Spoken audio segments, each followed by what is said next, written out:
ચુસ્ત હિન્દુવાદી કાર્યકર્તા છું અને RSSનો સ્વયંસેવક છું. મારા રગે રગમાં હિન્દુત્વનું લોહી વસે છે. આજે દલડીનો વિડીયો જે વાયરલ ભાઈ એમ કે છે કે હું દલડીનો મુસલમાન છું. 20-25 વર્ષ પહેલા એક દલડીમાં બનાવ બનેલો હતો કે વાઘાભાઈ કરીને જે માલધારી છે એની 20 થી 30 વિધર્મીઓએ ગાયોની હત્યા કરી નાખેલ હતી. એ બાબતમાં અમે પછી આખી ટીમ ત્યાં દલડી ગયા હતા. એ દલડી જઈ અને અમે હંગામો કર્યો હતો કે આ જે પણ વિધર્મીઓએ જે ગાય માતાઓની હત્યા કરી છે એના ઉપર કાયદેસર રીતે કાર્યવાહી થવી જોઈએ. એમાં અમારી એ ટીમમાં એ વખતે અમરસિંહભાઈ મઢવી હતા, મોનાભાઈ માલધારી હતા, ગૌતમભાઈ ખાંડેખા હતા અને બીજા ઘણા બધા અન્ય લોકો હતા. ત્યારે એ દલડીના જે વિધર્મી લોકો હતા એ લોકો પણ આમાં સંડોવાયેલા હતા. એટલે દલડીની વાત કરી તો દલડીના મુસ્લિમ સમાજ કોઈ દી ભાજપને મત આપે નહીં. અને 25 વર્ષનું જે એની મતદાર યાદી છે દલડીની એ પણ આપ જોઈ લ્યો કે ભારતીય જનતા પાર્ટીને મત આ દલડીમાંથી કેટલા મળ્યા છે. બીજું વાત એ છે કે હું 2002 થી મારા પત્ની લડતા હતા ધારાસભ્ય તરીકે, હું પણ લડ્યો છું. અને હરેક વખતે મેં ગામડામાં સભામાં મેં એમ કીધેલું છે કે મને વિધર્મીઓ મત આપી મારી મતપેટીને તમે બગાડતા નહીં, અભડાવતા નહીં મતપેટીને. આવું મેં વારંવાર મારી સભામાં કીધેલું છે.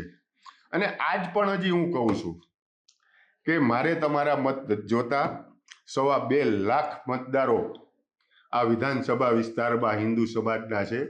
હિન્દુ સમાજે મને ઘણો બધો પ્રેમ આપ્યો છે અને મારા ઉપર વિશ્વાસ રાખ્યો છે અને હિન્દુ સમાજ સતત મારી સાથે રહેલો છે. એટલે મારે આટલા બધા જો હિન્દુ સમાજના મત હોય તો બીજા લોકો પાસે મારે મત માંગવાની જરૂર નથી. અને ખોટી મતપેટી શું કામ અભડાવીએ જોઈએ?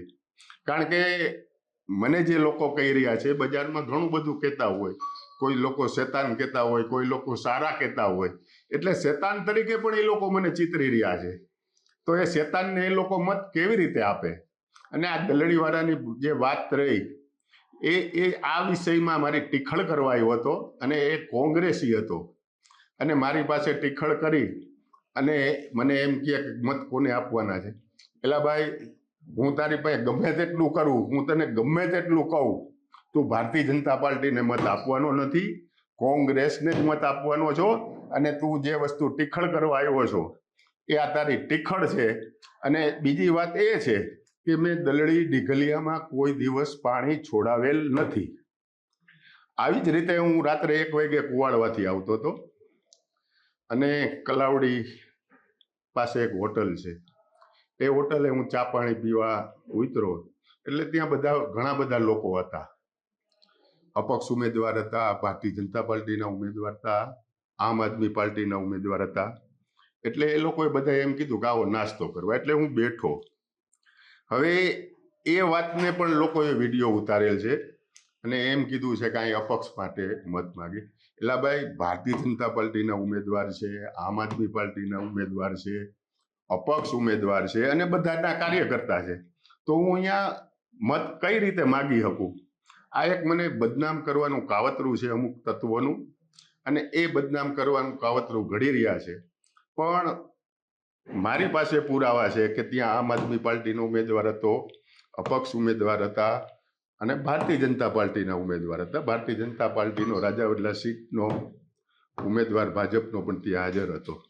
એટલે આ લોકો જે બદનામ કરે છે, અને હું વારંવાર હજી પણ હું કહું છું કે 2027માં ચૂંટણી લડવાનો છું. તેથી મને વિધર્મીઓએ મત ન આપે અને મતપેટી ન અભડાવે, આ પણ વાત ચોક્કસ છે. મેં વિધાનસભામાં મુસ્લિમો પાસે કોઈ દી મત માંગ્યા નથી. હું જ્યારે પણ ત્યારે લડ્યો હોઉં ત્યારે એક પણ મુસ્લિમોને મેં કીધું નથી કે મને મત આપજો. 2.25 લાખ મતદારો છે. હું નરેન્દ્રભાઈ અને અમિતભાઈ શાહનો હનુમાન છું. જો એ મત ન માગી શકતા હોય, ભાઈ બંગાળમાં એમ કહે કે મારે મુસ્લિમના મત નથી જોતા, હું તો આ વસ્તુ તો હું 20 થી 25 વર્ષથી આ કહું છું કે ભાઈ મારે મુસ્લિમોના મત પેટીમાં આપી આ મતપેટી અભડાવતા નહીં. બસ આ જ વાત છે, બીજી કોઈ વાત નથી.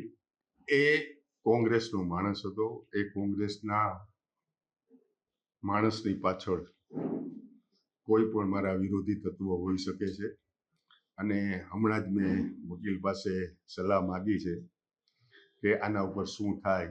એટલે એને સામાન્ય તો એ રીતે કીધું છે કે પોલીસ સ્ટેશનમાં ફરિયાદ ન થાય, કોર્ટમાં થાય. હું વકીલ પાસે સંપૂર્ણ રીતે જાણકારી કરી અને આની પાછળ આ ભાઈ અને એની પાછળ ક્યાં તત્વો સંડોવાયેલા છે એને હું 100% ખુલ્લા કરીશ. બાકી હું હિન્દુ છું, હિન્દુ રહેવાનો, હિન્દુ પાસે જ મત માગવાનો છું, એ વાત ચોક્કસ છે.